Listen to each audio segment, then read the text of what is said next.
너희는 세상의 소금이니 소금이 만일 그 맛을 잃으면 무엇으로 짜게 하리요?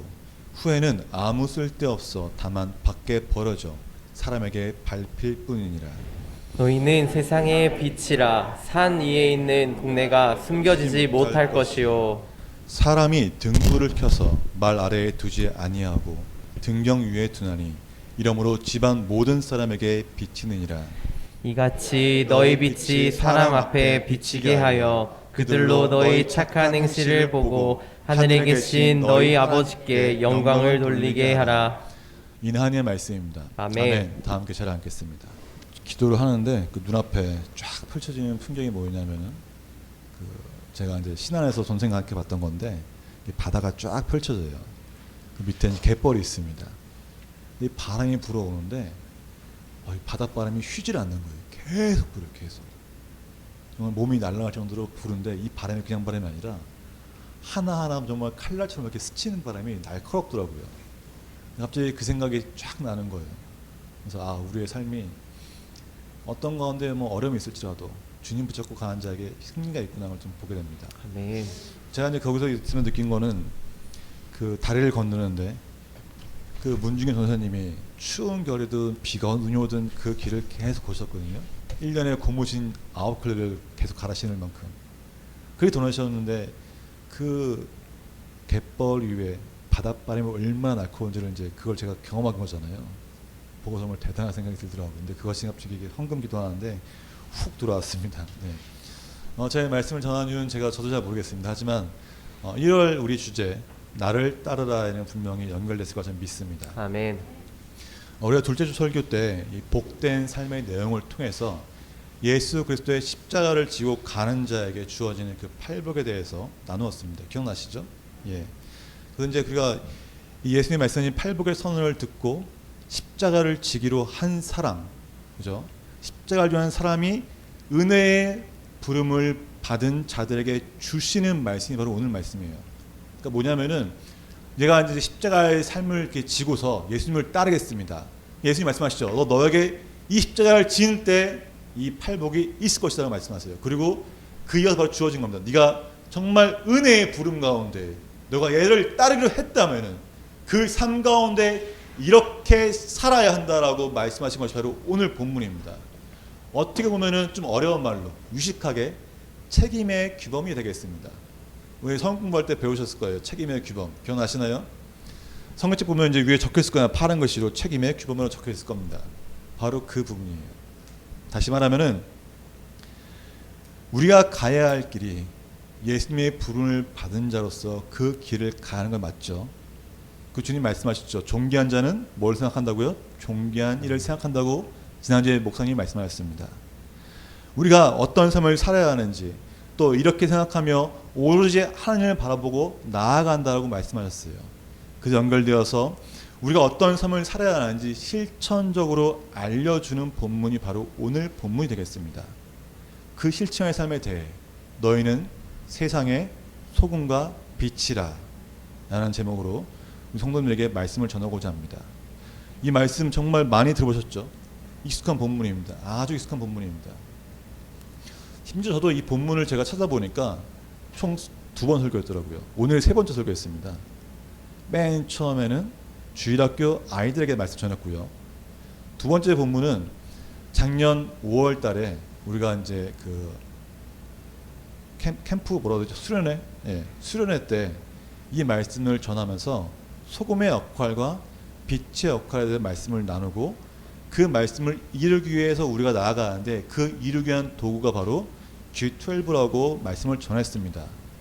오늘은 또 다른 시각에서 이 말씀을 전하고자 합니다. 혹시나 빛과 소금에 대해서 이게 좀 생각이 안 나실 것 같기도 해서 제가 조금 첨가했으니까 오늘 말씀 보시면서 우리의 삶이 어떻게 살아야 되는지 어떤 삶을 주님이 원하시는지를 보기를 원합니다. 예수 그리스도를 통해 구원받았습니다. 맞죠? 예. 구원을 받았다는 것이 무엇일까요? 구원받은 게 무엇입니까?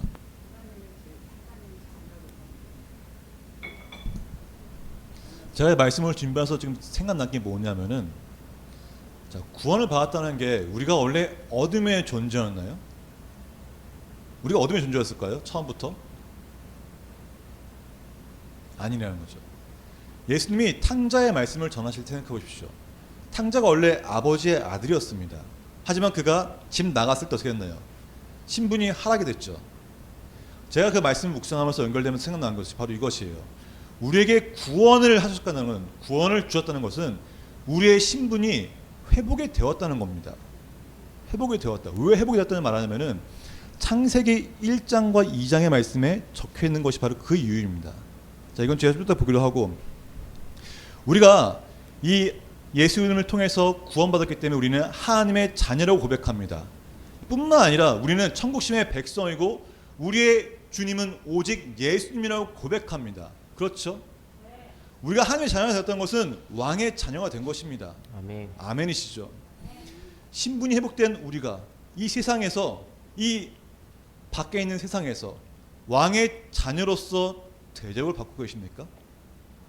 당신은 하나님의 자녀, 왕의 자녀십니까? 하고 대접받고 계십니까? 아니라는 거예요. 물질 만능주의 이 시대에 돈을 따르는 것이 아니라 나는 하나님을 보겠습니다라고 말하는 우리를 향해 세상은 말합니다. 너 이상하다. 이것뿐만 아니에요. 너의 그 돈이 아니라 물질을 우선해야지. 그게 아니라 하나님을 본다고 너의 인생의 중심이 하나님이라고 너 참 쓸모없는 존재라고 말합니다. 이게 세상에서 보는 시각인 거예요. 세상은 세상의 가치의 중심이 돈, 가치 이것을 중심으로 보듯이 하나님, 예수님 눈에 보이지 않는 것을 믿는다는 자체가 너는 쓸모없는 자라고 본다는 것입니다. 그러나 예수님 우리를 뭐라고 보십니까? 우리를 너희는 세상의 소금이다 라고 말씀하셨다는 것이에요. 너희는 세상의 소금이다. 이 뜻이 무엇일까요? 짠내나는 사람일까요? 아니라는 거죠.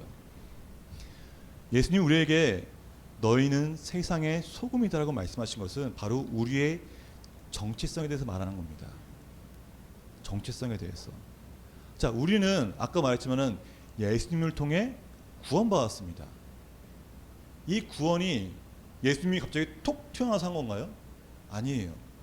태초부터 성경에서 기록되고 예언된 말씀입니다. 그건 알고 계시죠? 왜 그럴까요?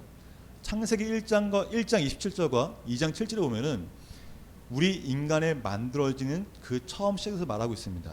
자, 우리는 누구 형상입니까? 하나님의 형상대로 지음을 받았습니다. 뿐만 아니라 하나님이 사람 흙으로 지으신 후에 코에 뭘 불어넣었어요? 코에 생기를 불어넣어서 우리는 사람이라는 생명을 낸 것입니다. 그 말은 이미 우리는 태초에 하나님의 지음을 받을 때부터 하나님의 형상을 지음받은 자고 하나님의 생기를 품은 자라는 거예요. 다시 말하면 우리는 온전히 하나님의 것이고 하나님의 자녀이고 하나님의 사람이었다는 것입니다. 하지만 우리가 아담과 하와의 죄로 인해서 알잖아요. 그죠? 뭘 잃어버렸어요? 하나님을 잃어버린 거예요.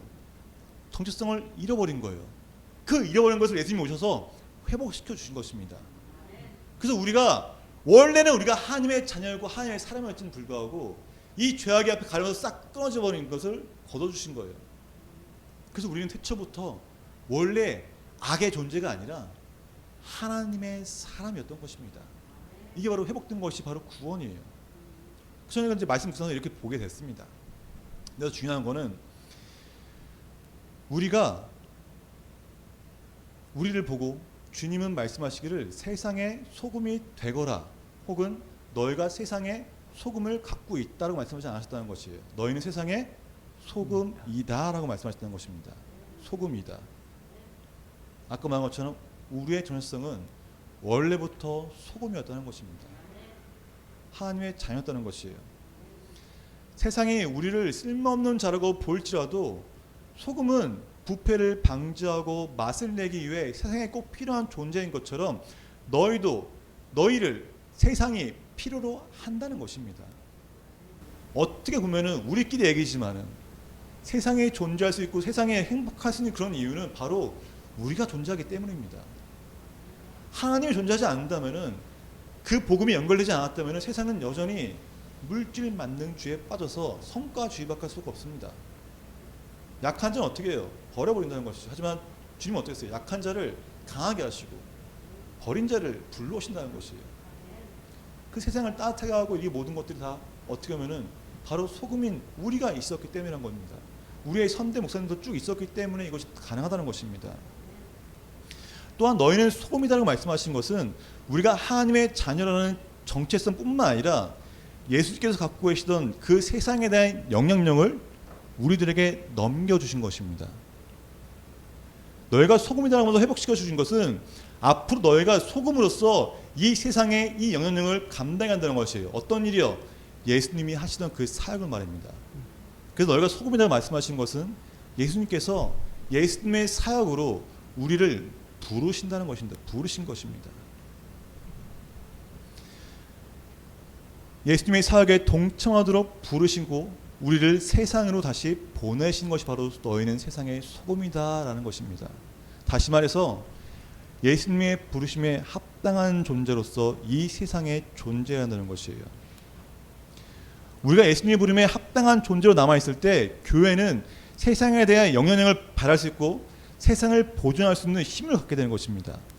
예수님이 우리를 부르시며 우리가 소금이라 말씀하신 것은 이 소금이 정말 중요한 역할을 하기 때문이에요. 소금 어떤 역할을 할까요? 그걸 성경에서 찾아보겠습니다. 성경에서 뭐라고 말할까요? 성경에서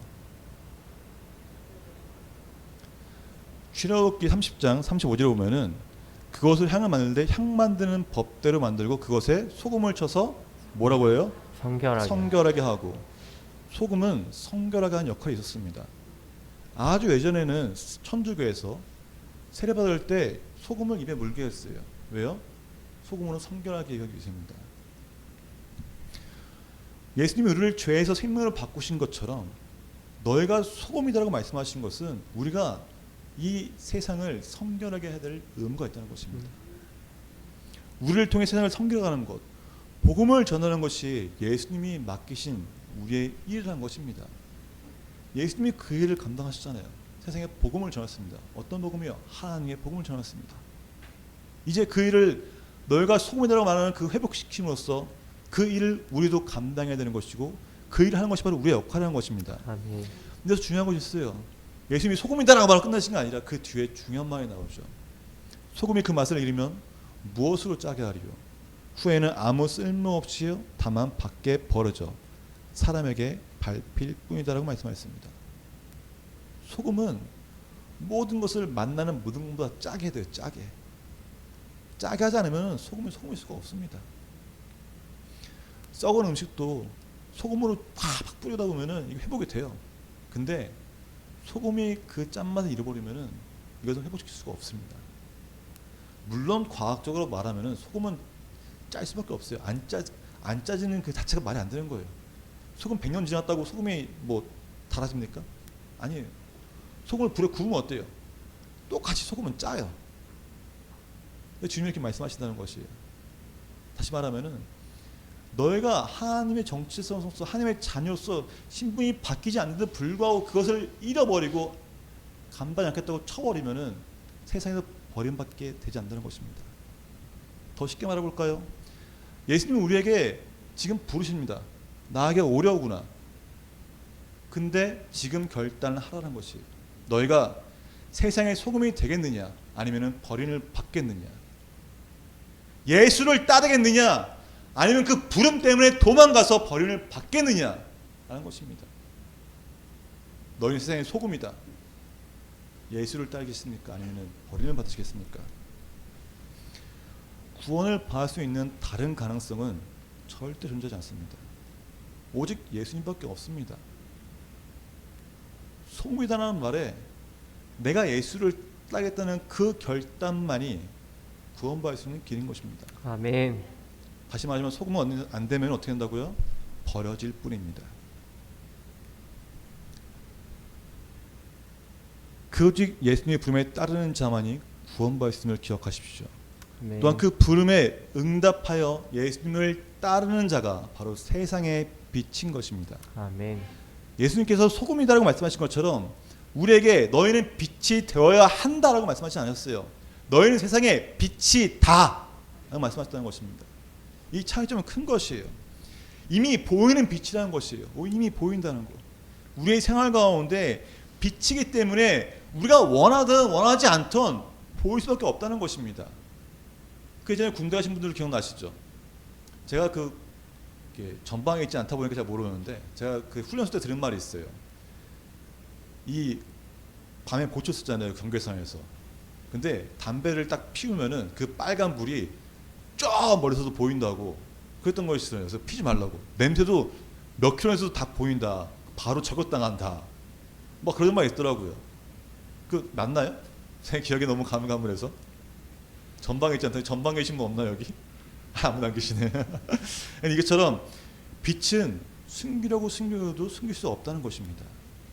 그 빛이 누구예요? 바로 우리라는 것이에요. 우리. 산 위의 동네가 숨겨지지 않는 것처럼 빛의 자녀들이 모인 교회 공동체는 세상에서 드러난다는 것입니다. 아무리 우리가 이렇게 숨으려고 해도 숨을 수가 없다는 것이에요. 이미 드러났기 때문에. 왜요? 우리 이미 빛이잖아요. 아무리 어둠이 내려앉은 곳일지라도 세상의 빛으로서 세상을 밝혀야 한다고 말씀하신 것입니다. 빛이 보이지 않는 어둠 속으로 도망가는 것은 어떤 것일까요? 예수님의 부름을 부인하는 것입니다. 이미 빛이라고 말씀하셨고 이미 속을 말씀하셨는데도 내가 그건 싫다고 도망가는 것은, 어둠으로 빠지는 것은 그 부름에 응답하지 않고 부인하는 것이죠. 우리가 세상의 빛으로서 모든 사람에게 빛을 비추라고 말씀하십니다. 그렇다면 무엇을 비춰야 할까요? 우리가 무엇을 비춰야 할까요? 요한복음 8장 10절 기록되기를 함께 봉독하겠습니다. 예수께서 또 말씀하여 이르시되 나는 세상의 빛이니 나를 따르는 자는 어둠에 다니지 아니하고 생명의 빛을 얻으리라. 아멘. 뭐라 하시나요 예수님이요? 내가 빛인데 너희가 나를 따르면 너희는 생명의 빛을 얻는다고 말씀하셨습니다. 아멘. 이 생명의 빛, 생명의 빛을 비추는 것이 우리가 비춰야 할 것이에요. 생명의 빛이 무엇입니까? 생명의 빛이 무엇입니까? 바로 지금 생각하는 바로 그것입니다. 복음, 예수님을 통한 하나님과 한과의 회복, 그게 바로 생명의 빛인 거예요. 죽음에서 우리를 살리시는 그 빛말입니다. 이 빛은 어둠 속에 있는 사람들을 부르는 것입니다. 우리가 껌껌한 데 있을 때 저 빛이 있으면은 그나마 저로 갈 수 있잖아요. 무서움이 덜합니다. 산속에 틀어박혔을 때 아무것도 안 보이는 그 시간에도 달빛이 있으면은 다 보이기 마련이고요. 그 달빛에 따라가기도 했고, 또 그 더 옛날 사람들은 밤하늘의 별을 보고서 길을 찾았다고 합니다. 그런 빛은 어두운 사람들에게 희망이 된다는 것이에요. 그 빛의 역할을 감당하는 것입니다. 다니엘서의 기록들을 보니까 다니엘 12장 3절의 기록되기를 지혜 있는 자는 궁창의 빛과 같이 빛날 것이요 많은 사람을 옳은 대로 돌아오게 한 자는 별과 같이 영원토록 빛나리라. 아멘. 우리가 빛의 역할, 생명의 빛을 전하는 자가 되어서 많은 세상의 사람들을, 어둠에 빠진 자들을 빛으로 불러오라는 것입니다. 이것이 바로 주님이 주신 우리의 사명이고 역할인 것입니다. 근데 이 많은 사람들을 영원한 빛으로 돌아오는 것, 많은 사람을 빛으로 부르는 것은 우리의 능력일까요? 그렇지 않다는 것이에요. 우리가 지고 있는 이 십자가 때문에 가능한 것입니다. 십자가를 지고 있지 않은 사람이 아무리 그런 걸 다뤄봤자 듣지도 않아요. 아무도요. 내가 십자가를 지고 있기 때문에 사람들이 그 십자가의 능력을 통해서 알게 되는 것이고, 너의 십자가가 바로 이런 것이구나, 예수님을 통해서 생명이구나 라는 걸 알게 된다는 것입니다. 오직 십자가를 진 사람만이 그 능력을 발휘할 수 있다는 것입니다. 어둠에 있는 자들을 빛을 볼 수 있는 것은 오직 예수 그리스도를 전하는 것임을 기억하십시오. 자, 마지막 16절입니다. 16절 함께 봉독하겠습니다. 이같이 너의 빛이 사람 안에 비치게 하여 그들로 너희 착한 행실을 보고 하늘에 계신 너희 아버지께 영광을 돌리게 하라. 아멘. 자, 착한 행실이 무엇일까요? 착한 행실. 이제 딱 생각나시죠? 앞에 말했던 것처럼 생명의 빛을 전하는 것이라고 말할 수 있습니다. 근데 여기에는 정말 도덕적인 것까지 포함됩니다. 우리가 단순히 예수님 믿으세요, 예수님 믿으세요 외친다고 해서 하나님이 그걸 듣고서 너 착한 행실 했구나 야, 아버지께 영광 돌리고 이렇게 할까요? 그래 나타나는 것입니다. 제가 어느 전 며칠 전에 신갈역을 가고 있었는데 웬 봉고차가, 우리 신갈동 사는 분 다 보셨을 거야 아마. 봉고차에 위에 진짜 큰 스피커를 달아놓고 예수 천국 불신지옥 거기 계속 나오더라고요. 봉고차에 막 써붙이고요. 자, 그걸 보시면서 주님 살아계시나 이렇게 말씀하십니까? 세상 사람들이 그걸 보고서 야, 예수 믿어야 천국 가는 거라고 말합니까? 왜 그 사람들이 반응이 없을까요? 왜 그 사람들이 없을까요? 단순해요. 첫 번째는 관계가 없기 때문입니다. 이 봉고차에 누구 다니는 사람이 어떤 사람인지 전혀 알 수가 없고 관계가 없기 때문에 이 사람이 뭘 하고 외치던지는 뭐니 이렇게 되는 거예요. 그 또 하나는 만약에 이 사람이 어떤 행실을 했는지를 모른다는 거야. 누구도 모른다는 거예요. 다시 말하면은 이 복음을 전하기 위해서 필요한 것은 바로 이 착한 행실이라는 겁니다. 착한 행실. 내가 이 땅 가운데 내 지역에 내 회사에 복음을 전하고 싶은데 내가 막 악한 일을 한 자였다면은, 내가 주일만 교회 가서 주여 주여 하는 자였다면은 내 주변 사람들에게 복음을 전해서 그들이 들을까요? 전혀 듣지 않다는 것입니다. 왜요? 착한 행실이 없었기 때문인 것이죠. 그 제가 아까 그 광고시에 말한 것처럼 이 16절 말씀은 시루섬을 통해서 더욱더 와닿게 됩니다.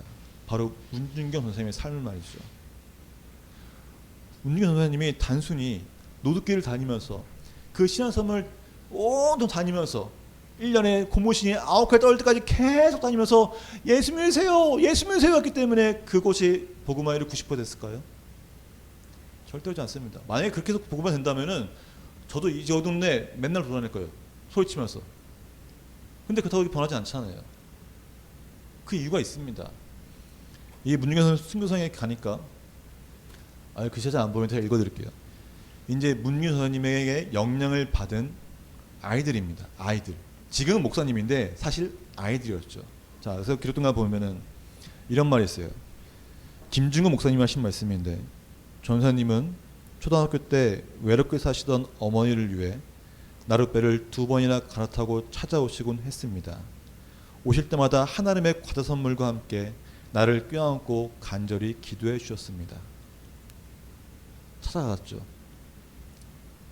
예수님이라고 뚫어친 게 아니라 가서 아이를 섬겨주고 외로운 어머니를 섬겨줬다는 것입니다. 뿐만 아니에요. 교회와 사택은 가난하고 갈 곳 없는 이들의 휴식처였습니다. 그리고 순교 1주년이 된 전사님의 장례 추모식장에는 전사님에게 도움을 받은 수많은 사람들이 모여들었습니다. 김구 선생 장례식보다 추모 인파가 많다는 이야기가 나오기도 했습니다. 백범 김구 선생이 어떤 분입니까? 영향을 연만시잖아요. 근데 그분의 장례식장 사람보다 죽은 지 1년 된 전사님의 추모 사람이 더 많다는 것이죠. 다 그들은 전사님에게 도움을 받았던 분이란 겁니다. 또 보니까 당시 주일학교 학생이었던 김성환 목사님은 말하기를 무슨 일이 있으면 문 전사님은 심부름, 배달부 역할도 하셨다고 말합니다.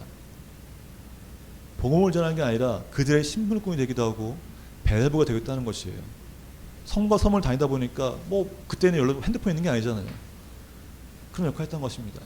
이런 착한 행실이 있었기 때문에, 이런 삶의 그 착한 행실이 있었기 때문에 복음을 전할 때 사람들이 그 복음을 저 전선이 말하는 거라면 맞지 우리를 위해 이렇게 희생하시는데 맞지 된다는 것이에요. 휴성에 나오잖아요. 그 농작물 뭐 먹을 거 써주고 굶겨 죽을 때 땅을 사서 나눠주고 딴 게 없잖아요. 매번 다니고 산파서 역할도 하고 근데 맨날 찬양하고 불러다니고, 선생님이 찬양을 부르면서 나가면은 많은 사람들이 다 모였답니다. 그 찬양을 들으려고. 그렇게 영향이 되는 것은 단순히 노래를 잘해서가 아니라는 거예요. 그들에게 착한 행실을 했기 때문인 것입니다. 그러면서도 매일같이 돌아다니면서 복음을 전하고 전도를 하신 분이 바로 문준경 선생님입니다. 이런 문준경 선생님의 그 삶과 신앙, 복음이 있었기 때문에 신한 사람들은 복음을 받아들인 것이에요. 그들에게 미신이 절대적인데 불구하고 그들은 복음을 받아들이고 무려 90%에 이르는 복음화를 잘하는 곳이 바로 이 신안 지역입니다. 한 사람을 위해서 말이죠. 한 사람. 단 한 사람을 인해서 그 성에 복음이 전달되고 단 한 사람의 그 착한 행실을 인해서 이 전체가 바뀐 것입니다. 이런 문규현 선생님의 그 삶이 바로 세상의 소금과 빛이 아닐까요? 세상의 소금, 세상의 빛. 우리는 단순히 말로만 나는 세상의 빛입니다, 나는 세상의 소금이라는 것이 아니라 우리 삶에 나타난다는 것이에요. 먼저는 착한 행실로, 그리고 복음을 전하는 빛으로서 나타난다는 것입니다. 교회는 이 세상의 소금과 빛으로 부름을 받은 예수님의 십자가를 지고 따르는 자들이 모인 곳입니다. 그 얼마나 열과 센 곳이에요. 세야 한다는 거예요. 세야 한다는 거. 한 명 한 명 다 세상의 빛이고 소금이고, 그 빛이 계속 모이면 어때요? 더 밝은 빛이 된다는 것이에요. 소금도 모이고 모이면 어때요? 엄청 짠 겁니다. 정말 우리 교회는 짭니까? 우리 교회는 정말 짭니까? 아니 우리 교회는 정말 너무 밝아서 빛이 엄청나게 비칩니까? 대답 없었어요. 아멘 하셔야지. 네. 저는 그런 거 믿습니다. 우리가 기도하고 기도할 때 그 기도가 쌓일 때마다 더 짜지는 거예요. 아멘. 그리고 삶이 통해 나타나야 되잖아요. 주님께서 우리에게 소금이다, 너희는 빛이다 말씀하면서 우리에게 사명을 주시고 소명을 주셨습니다. 우리는 한 명 한 명 다 세상의 소금입니다. 또한 한 명 한 명 다 우리는 세상의 빛입니다. 아멘.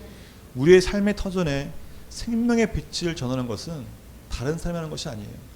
누군가 하는 것이 아니라 바로 누가 해야 돼요? 내가 하는 겁니다. 내가. 다른 사람이 절대 해주지 않습니다. 기도도 똑같아요. 내가 기도 안 하는데 다른 사람이 기도해주면 다 이루어질까요?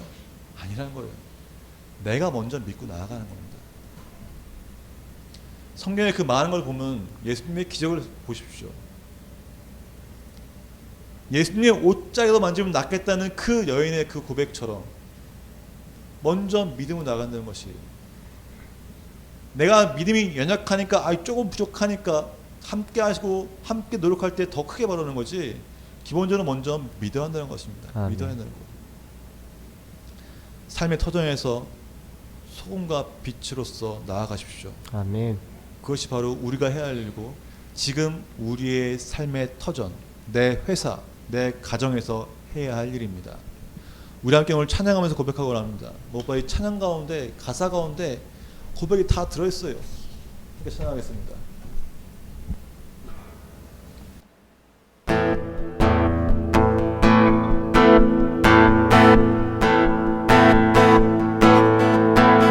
저 높은 하늘 위로 밝은 태양 오르듯이 난 주저앉지 않으리. 어떤 어려움에도 주의 길을 선택하리. 가운데로 걸으리.